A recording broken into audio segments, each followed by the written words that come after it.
I've been working on what you just saw for the past 3 days now. The first day, or I suppose I should say the first evening I worked on this, I made a bunch of different random, vaguely mechanical parts.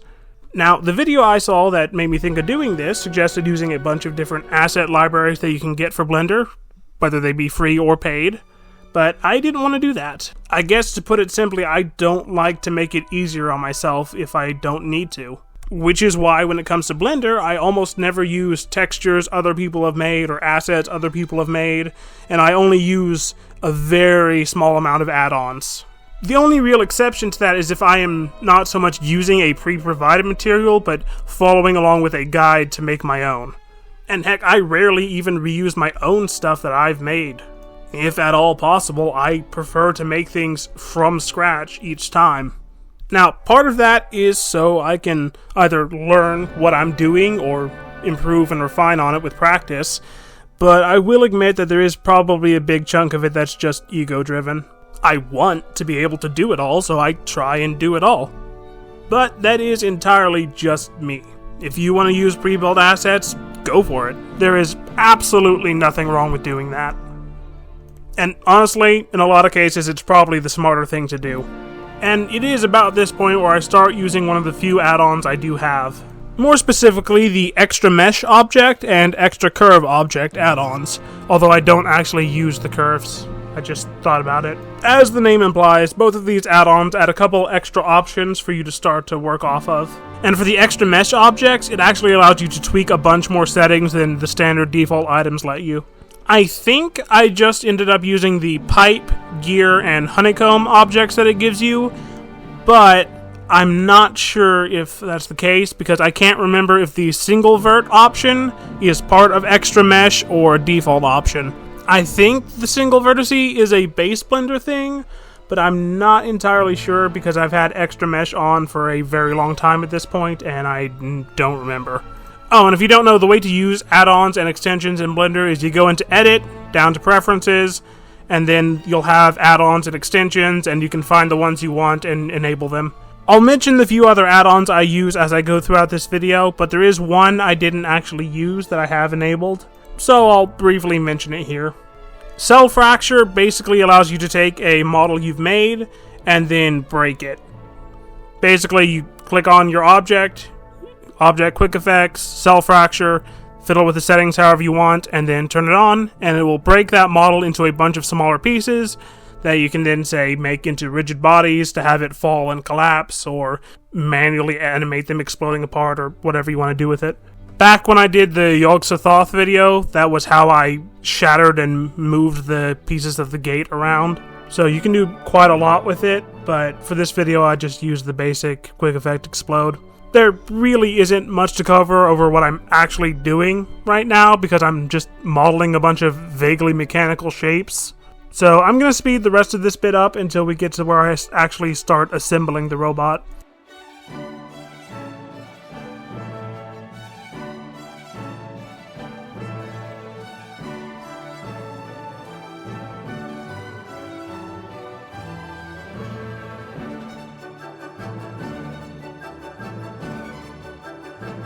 I had a brief false start here where I wanted to use one of the objects as a kind of like a hip joint, but I ended up changing my mind. But after that, I decided to use the single vert object with a skin and subdivision and mirror modifier on it, not quite in that order, to make a kind of like chassis frame. And I used one of the parts I'd already made as a kind of vague reference for the shape I wanted it to be. From there, I started grabbing the different pieces I had made off to the side, duplicating them, bringing the duplicate over, and positioning them in a way that kind of made sense. I had one part that ended up kind of looking like some kind of sci-fi generator battery thing, so I kind of mounted it in the front, and then everything else just kind of flowed from there. The main thing that helped with assembling all of these in a interlocking mechanical way was using cursor to object, object to cursor. And what I mean by that is if you right-click an object, there'll be a little menu that comes out to the side called Snap. And you can say Snap Cursor to Object, which will put your 3D cursor onto the little orange dot that's the origin of your object. And then from there, you can snap object to cursor, which will take whatever object you do that with and put its origin right where your cursor is. And then from there, moving an object along a specific constraint helps line everything up in a way that doesn't get it angled weirdly. And if you don't know me, you press G to grab an object, and then either Z, X, or Y to constrain an object to moving only in the Z, X, or Y directions. You can also do the same thing with either S to scale or R to rotate, where you constrain it to one of the aforementioned axes, so it only scales on that axis or only rotates on that axis. And if you press the button again, it'll scale off of the object's axis, not the world axis. So say you want to move something up in the direction that up is for the object, but not the world, press G, Z, and Z again, and you'll move it in the object's up-down rather than the world's up-down. And that is actually pretty important for how I ended up animating the arms of this and posing it in general. We'll get into that a little bit more when I start merging stuff together and parenting.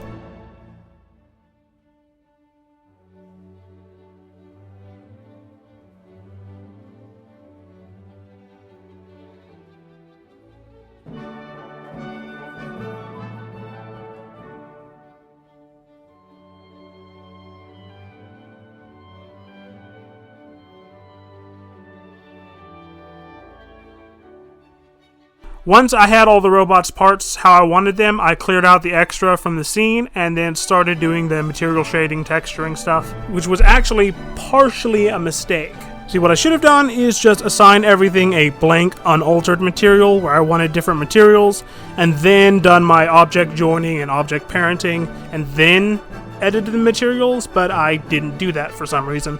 And it is in the shader editor where I make very slight use of one of the other add-ons I have, which is the Node Wrangler. And the Node Wrangler pretty much just gives you a couple extra hotkeys and makes organizing nodes a little bit easier.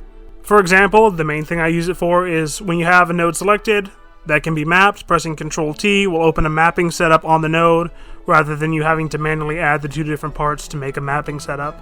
Most of the shading editing is pretty simple. The main thing is that there is a displacement node with at least one texture plugged into it. In most cases, there's a texture plugged into a texture plugged into the displacement. And what that does is add all the grooves, ridges, bumps, pits, and all of that to the material. It takes it from looking like a flat color to something with depth. However, remember when I said I made a mistake by doing this here instead of later on? When you join multiple objects together into one object, they are, well, joined, which means they have a different geometry. And because of that, when you join things that have a texture on them to each other, it messes with all the texture settings. So, after I joined everything together that I was going to join together, I had to go back and re-edit all the textures. Which also meant I had to then go to the other instance of those textures on smaller objects, duplicate them to where the smaller objects had a different version of that texture, and then tweak the smaller object's version of the texture differently to where it made sense for the smaller version. Which is why I should have just left it as a plain flat color and then edited all the textures after I had joined everything. Oh, I should have mentioned before any of that is before you do any of the shading and joining, you should first set all of the objects' transforms, because otherwise it will mess everything up. You hit Control-A and then scale and rotation, but not location. And what that does is make the object's positioning its new default, because if you don't do that, it will mess up with the parenting and the textures. And more specifically, it'll cause things to rotate really weirdly and not at all how it's supposed to, so make sure you do that first. After that, I made sure to join everything together in a way that matched how it was supposed to rotate, meaning that the object's origin point would be where it's supposed to rotate. And then I parented the different objects together in a chain to where the torso was the final thing that everything else was stuck to, either directly or indirectly. So each fingertip is parented to the next segment up on the finger, is parented to the final segment, is parented to the block that rotates, is parented to the next section of the arm, up and on until you get to the torso. Then you just duplicate and mirror it, stick it on the other side, and you have both arms. Pretty much the same deal for the legs. And then everything else is parented directly to the torso. Doing it like this meant I didn't have to deal with any kind of armature or rigging and could just animate the different parts of the robot to move everything. Then it was time to set up the rest of the scene. I used the Dynamic Sky add-on to, as the name implies, create a sky. Then I put down a flat plane, gave it a couple subdivisions, and used the Sculpt tool to smooth it around a little bit to where it was a bit uneven, more ground-like. And then I made it a quick dirt texture. Then I added a hair emitter to the plane and tweaked with its settings to create my grass. Then I popped over to GIMP and made a quick bush image.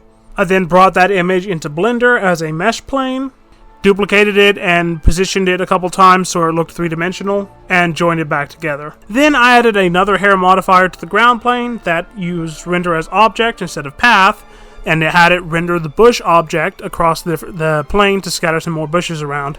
Then, with my robot posed how I wanted it, I duplicated all of its parts and joined the duplicates into a single object, so I'd have a single object that was the exact same as my multi-part robot. Then I started using the final add-on I have, which is IvyGen, which, as the name implies, generates ivy and vine structures. And depending on how you configure it as you're using it, you can tell it to either have leaves or not have leaves when it generates the vines. The way it works is you put your 3D cursor either on or nearby an object, hit IvyGen, and it will grow an ivy structure from where your cursor is to and over the object you select, or up from the object depending on how your settings are set.